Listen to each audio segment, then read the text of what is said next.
بسم الله الرحمن الرحيم، ولا حول ولا قوة إلا بالله العلي العظيم. صلوا على النبي يا جماعة. النهاردة صحيت الصبح، اتفرجت بفتح النت، لقيت عندي صينية بطاطس شكلها رهيب، ريقي جري، وقلت لازم أقوم أعملها دلوقتي حالا، وناكل جنبيها شوية رز بالشعرية وشوية ملوخية. ما ينفعش اتفرج على حاجة على النت وريقي جري عليها إلا لما لازم أعملها. يلا بينا نشوف الطريقة مع بعض، وصلوا على النبي قبل ما نشوف الطريقة. يلا بينا. الأول اللهم صل وسلم وبارك على سيدنا مولانا وحبيبنا محمد وعلى اله وصحبه وسلم تسليما كثيرا. جبت حله كده، حطيت فيها ميه غليت عشان اعمل الفراخ. عندي كنت جايبه وراك، ما كنتش جايبه فراخ كامله. عندي الوراك قسمتها نصين، خليت الدبوس لوحده وبقيه الفخده لوحدها، وسميت الله كده. اهم حاجه في الاكل ان انت قبل ما تحطيه يطرح له البركه ويطرح له الجمال والحلاوه، تحطي تسمي الله وتحطي اكلك كده بسم الله الرحمن الرحيم، اللهم صل على النبي. الحاجات دي لازم تبقى في بقك على طول. حطيت الفراخ زي ما انتم شايفين كده في الميه عشان خاطر اسلق الفراخ. في ناس بتعمل صينيه البطاطس بالفراخ نيه، بتتبل بس الفراخ كده ببصل وبتحط كله يستوي في قلب بعضه. بس انا مضطريه النهارده اعمل الفراخ نص سلقه، سلقه بسيطه عشان اطلع شوربه اعمل منها الملوخيه، واعمل كمان منها الرز بالشعريه. يعني لازم الشوربه بتاعتي. حطيت بقى كده عشان احبش بقى الفراخ وهي بتتسلق، واحبش شوربتي الايه بقى. حطيت طماطمايه وبصلايه وخمس حبات حبهان وكم ورقه لورا كده يحبشوا لي الدنيا، وقفلت عليها. واول ما تغلي معايا هوطي عليها خالص، اخليها تستوي براحتها. زي ما انتم شايفين كده ريحه الفراخ يا جماعه تحفه. بتغلي اهي وموطيه عليها، تستوي على هدوء، وهديها نص سوا بس عشان تكمل سواها مع صينيه البطاطس. تعالوا معانا بقى. جبت بصلايه كده، هحضر حاجتي بقى كلها بتاعت صينيه البطاطس عشان خاطر ما تاخدش وقت. بصوا يا جماعه القطاعه اهي، عشان في ناس كتيره قالت لي قطعي على القطاعه ما تقطعيش على الرخامه. مع ان انا الرخامه عندي كل شويه بغسلها قبل ما اعمل الاكل، بس انا عينيا الاتنين طلعت القطاعه في المطبخ وعملتها. جبت بصلايه كده قطعتها شرايح، وكمان طماطم، 4 طماطمات كده قطعتهم شرايح برضو. وكمان البطاطس اهي زي ما انتم شايفين، جايبه جنبي صينيه فيها ميه عشان اول ما اقطع البطاطس حلقات احطها في الميه على طول تتغسل. تمام. بقطعها حلقات، ولا هي تخينه ولا هي رفيعه. عندي 4 طماطميات كده ضربتهم في الخلاط. بحضر كل حاجتي. وكمان عندي توم اهو. طبعا التوم ده كله مش هستخدمه لصينيه البطاطس، انا كمان عامله حسابي اعمل بيه طشه الملوخيه، فهدقهم فريش مع بعض بيبقى طعمهم احلى وبيبقوا فريش كده واحسن. جبت حله على النار زي ما انتم شايفين كده، وحطيت فيها شويه زيت ذره على معلقه زبده. لازم الزيت ذره مع الزبده يا جماعه عشان خاطر الزبده عندك ما تتحرقش. وحطيت فيها حلقات البصل اللي احنا مقطعينها، وهفضل اقلب فيها لغايه ما تدبل معايا. تمام. انا هعمل الاول صينيه البطاطس في حله على النار عشان تستوي نص سوا، لان الفراخ عندي مستويه نص سوا، فمش هينفع احطها على طول في الصينيه وادخلها الفرن تبقى البطاطس نيه والفراخ مستويه، فانا هحطها برده تستوي نص سوا. حطيت عندي شرايح البصل كده دبلت معايا، حطيت معلقه او نص معلقه توم مفروم عليهم، وقلبت كده مع بعض لغايه ما انسجموا مع بعض كده. وبعدين حطيت مكعب مرق بقى يطعم لي الدنيا ويخلي لي الاكله جامده. وبعدين عندي الطماطم اللي انا مقطعاها معاكم اهو حطيتها عليهم. يبقى انا عندي شرايح البصل عليها نص معلقه توم مفروم عليها حلقات الطماطم اللي احنا مقطعينها. قلبت الكلام ده كله مع بعضه، وكمان مكعب مرق.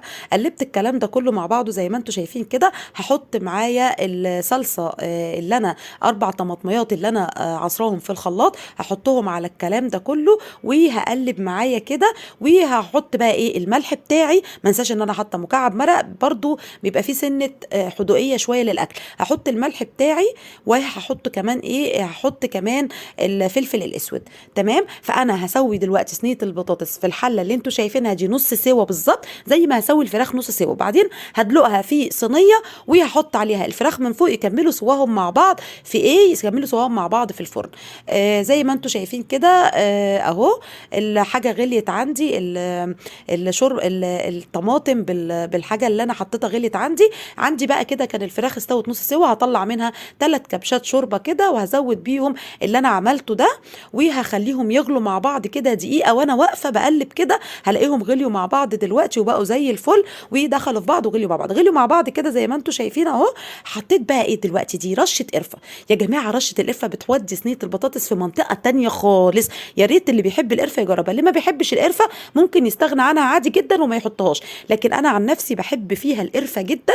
مره اتفرجت على حلقه بيعملوها في التلفزيون، شيفات حطوا فيها قرفه، جربتها ومن ساعتها يا جماعه انا ما بقدرش اكل صينيه البطاطس من غير القرفه. حطيت بقى حلقات البطاطس كده واستوت على النار نص سوا زي ما انتم شايفين كده. هدلقها دلوقتي في الصينيه وهحط عليها الفراخ بتاعتي اللي انا عايزاها من فوق الوش، وبعدين هدخلهم يكملوا سواهم بقى في ايه، في قلب الفرن، عشان خاطر الاتنين ايه يحمروا مع بعض والاتنين كده ايه ياخدوا من طعم بعض. هدلقها في الصينيه واحط عليها الفراخ وادخلهم الفرن، وهنشوف دلوقتي هنعمل ايه مع بعض. هجيب بقى حله كده عشان اعمل معاكم الرز بالشعريه الجامده. والله كان نفسي اعمل يا جماعه رز حبه وحبه، بس بقى حكم القوي على الضعيف، جوزي ما بيحبش رز الحبه وحبه، بيحب الرز بالشعريه. فانا بحب لما اعمل رز بشعريه اكتر الشعريه قوي، اكتر كمان من الرز، يعني يبقى شعريه بالرز مش رز بالشعريه بس. صلوا على النبي بقى كده. وبعدين حطيت بقى ايه معلقه زبده مع شويه زيت ذره كده، وحطيت عليهم الشعريه لغايه ما خدت اللون الذهبي زي ما انتم شايفين. نزلت بقى بالرز، انا كنت غسلاه ومصفياه كويس قوي من الميه، نزلت بيه على الشعريه بتاعتي اهو، وهبتدي اقلب كله مع بعضه كذا مره لغايه ما الرز بتاعي يتحمص كده وياخد تحميصه كويسه ويدخلوا في قلب بعض كده، واحس ان الرز بتاعي ايه اتحمر زيه زي الشعريه، يعني خد من لون الشعريه كده، او اتحمر معاها يعني. بس زي ما انتم شايفين كده اهو. هحط الملح بتاعي قبل ما احط الشوربه، لان انا عندي الشوربه طبعا حاطه فيها ملح بتاعه الفراخ، فهحط الملح وهخلي بالي من الكلام ده كويس. لما بتحطي الملح على الرز قبل ما تحطي الشوربه عمره ما يعجن معاكي، عمره ما يحدق معاكي، بتبقى عارفه الكميه اللي انت حطاها قد ايه. دلوقتي بقى هنزل بالشوربه. عرفتوا بقى انا سلقت الفراخ نص سلقه ليه؟ عشان اطلع شويه الشوربه الحلوين دول اسقي بيهم الرز بشعريه، وهسقي بيهم وهحط كمان فيهم ايه، احط كمان فيهم اعمل فيهم ايه طبق الملوخيه الحلو اللي احنا هنشوفه دلوقتي. قلبت بقى معاكم الرز بالشعريه كده لغايه ما غطيت الرز تمام، بغطيه كده حاجه بسيطه، وبوطي عليه. اول ما يغلي بوطي عليه خالص زي الشمعه بالظبط، وبسيبه يستوي مع نفسه كده. هنا بقى عندي الملوخيه بقى، كل ده صينيه البطاطس في الفرن. عندي بقى الشوربه كده حطيتها في حله غليت، نزلت بصراحه دي باكو ملوخيه جاهزه مش ملوخيه فريش ولا مخروطه يا جماعه. حطيت كده وقعدت ادوب فيها كتير لغايه ما دوبت فيها خالص يعني. حطيت الطاسه الصغننه دي اللي انا جايباها للملوخيه كده عند كل بيت طبعا، الطاسه دي حطيت فيها حته زبده وشويه زيت ذره، ونزلت معايا بمعلقه ثوم مفروم كبيره كده اللي انا فرماها قدامكم فريش، بتبقى ريحتها وطعمها غير المتفرزه خالص.